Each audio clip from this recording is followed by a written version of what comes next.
Hello viewers, আসসালামু আলাইকুম। আশা করি সবাই ভালো আছেন, সুস্থ আছেন।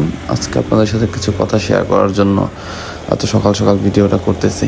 এখন বাজে সকাল প্রায় 7টা, আর পরিবেশটাও আলহামদুলিল্লাহ খুবই সুন্দর।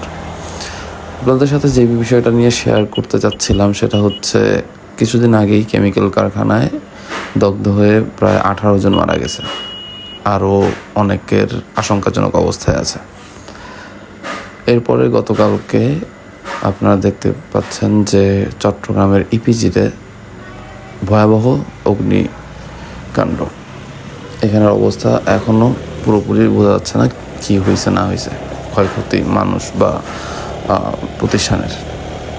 কিন্তু আপনার আমার এগুলোর প্রতি কোনো বিন্দু মাত্র ইন্টারেস্ট নেই। আপনার আমার ইন্টারেস্ট হলো কোথায়? আপনার আমার ইন্টারেস্ট রিপন মিয়া কী করলো, কে আবার কেকের ব্যবসা দিল, ওইখানে লাভ কেমন হচ্ছে, সে কীভাবে করে সেল করতেছে, কয়টা সেল করতেছে। আপনার আমার ইন্টারেস্ট ছিল এই জায়গায়। ভাই, এইসব জায়গা থেকে আমাদের একটু বেরোতে হবে।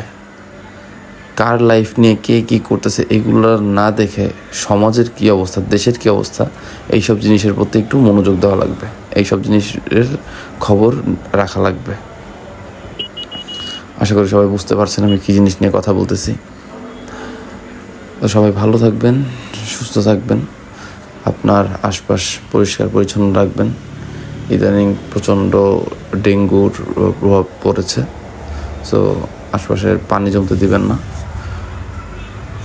পারিবারিক এবং সামাজিক নিরাপত্তা নিশ্চিত করবেন। সবাই সুস্থ থাকবেন। আসসালামু আলাইকুম।